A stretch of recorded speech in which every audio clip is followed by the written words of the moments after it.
No, Mishka. His father was alcoholic and was totally crazy. He just wanted to be sure that this child, after passing hours and hours practicing, becomes successful and brings money to home. You know what I'm speaking about? No, no, it's not Michael Jackson. It's Ludwig van Beethoven.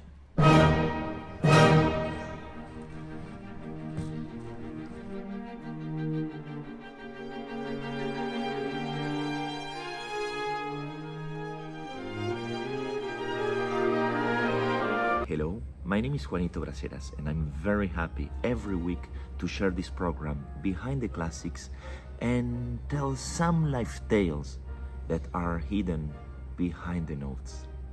Today we are going to visit Eroica Symphony number 3, opus 55, E-flat major. 1797. Beethoven is only 27 years old and he realizes he's starting to lose his audition. This fear is increasing over 5 years.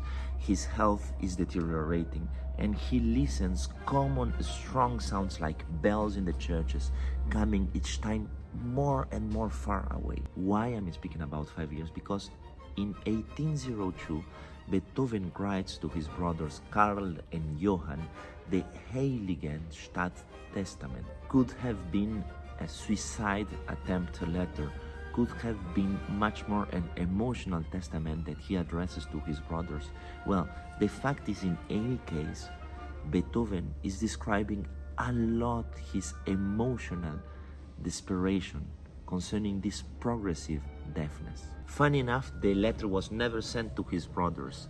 Actually, was discovered only after his death in 1827 when he was 57 years old, but it has been crucial to understand much more the psychological and emotional state of Beethoven in that period.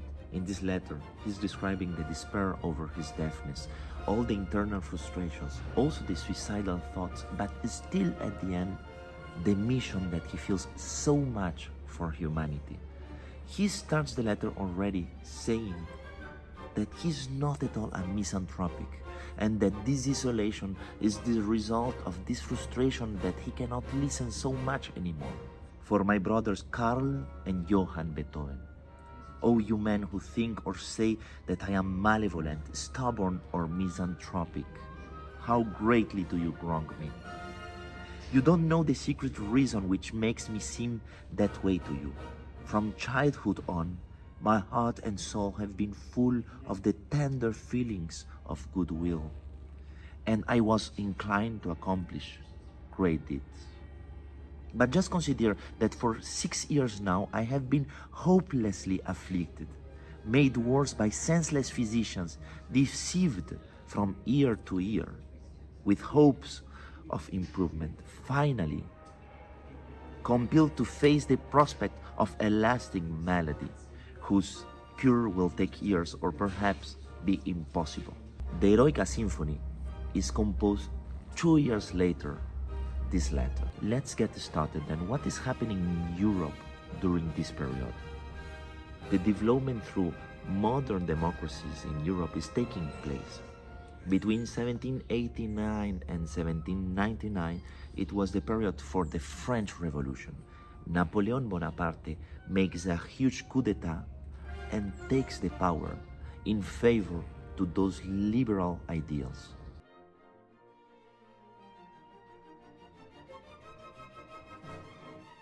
Liberté, égalité, fraternité. The freedom to individuals to act, speak, behave without the oppression of authorities or government. All individuals are to be treated equally under the law, regardless their social background or wealth. And fraternity, a sense of brotherhood between individuals, fostering the solidarity and the mutual support inside of the society. The Declaration of the Human Rights in 1789 is a fundamental basic stone for the revolutionary principle. This is a movement that also takes together art, literature, philosophy, and it was putting in the center the emotion, the nature, the individuality seeking the freedom inside of the society. To fully understand why Eroica's Beethoven Symphony was a game changer, we need to take a little step back. Beethoven's first two symphonies were already pushing the limits of the classical symphony, as defined by masters like Mozart and Haydn. But his third symphony, it was in a league of its own. Objectively speaking, this symphony was nearly double the length of its predecessors. Imagine attending a concert and you expect having a 20-minute symphony, but you are going to have 50 minutes. Very long, very tiring. Unusual though, wasn't it? Unusual. He's done something no other composer has attempted. He's placed himself at the center of his work. He gives us a glimpse into his soul. I expect that's why it's so noisy. But it is quite new. The artist as hero. The first private performance of this symphony in 1804, it was in the house of his patron, the Prince Lobkowitz. Originally, the symphony was titled Bonaparte because Beethoven admired Napoleon Bonaparte for his revolutionary ideals. But when Napoleon declared himself emperor in 1804, Beethoven felt totally betrayed. He took the title of his manuscript with such an intensity, that he tore the paper. Instead, the symphony was published in 1806 with the title Eroica Symphony.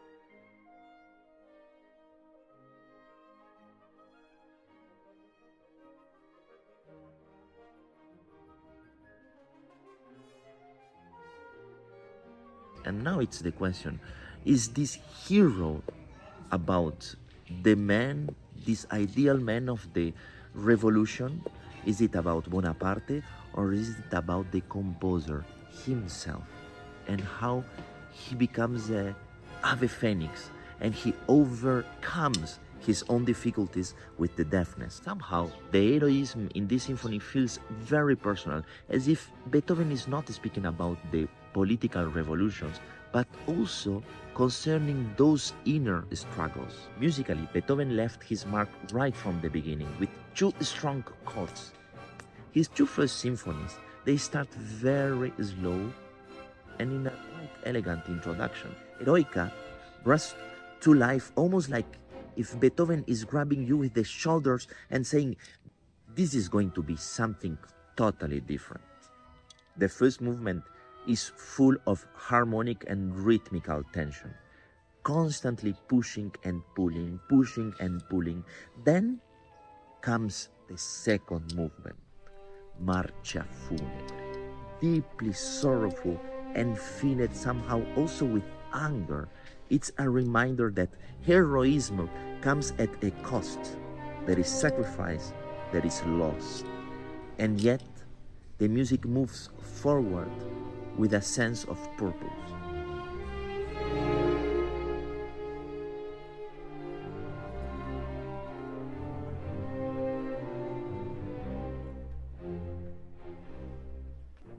The third movement, the scherzo, brings us back to life with high energy and excitement, almost like the hero rising.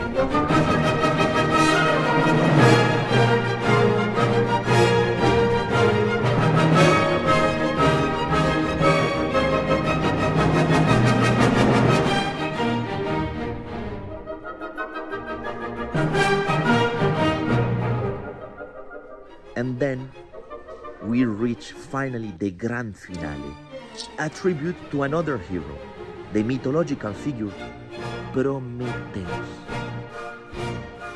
Beethoven takes a theme from his ballet, The Creatures of Prometheus, and creates a set of intricate yet engaging variations. There is even a fugue and a brilliant coda to finish the journey. What's incredible is that through all of its complexity, the music remains deeply human. It's about the struggle. It's about resilience. It's about triumph. So then, what about the life tale lesson of Eroica Symphony? The courage to break free over expectations. For sure, this huge capacity of reinvention from Beethoven over all those difficulties. Beethoven, he didn't stick to the status quo, breaking free, the canons of freedom. Half Vienna had a good impression about Beethoven, half Vienna not so much. And many people didn't know what to make with this new approach. They were saying that this symphony is just a mass without really any proper order. But Haydn, his own teacher, he was saying, now the music is changing. He is putting the artist in the center, the man in the center, the romantic man. Beethoven persevered through personal challenge, his growing deafness, his political disillusionment. And in doing so, he created something timeless. Maybe like the bells that Beethoven couldn't listen anymore, Beethoven is just reminding us also that the great revolutions are those that are happening inside of us. Beethoven. Now go to your CDs, cassettes, vinyls, maybe go to a live concert or close yourself in your room during 50 minutes listening this incredible journey of this music. You can be also your reinvention and your own Ave Phoenix like Beethoven was. Remember, behind every note there is a life tale waiting for us. A life tale learning. Grande beso, big kiss, and see you next week. Ciao! By the way, I suggest you to watch an excellent movie and very correctly done concerning the history that is for free in YouTube. It's called Eroica, and I let here below the video the link for the movie. Take care.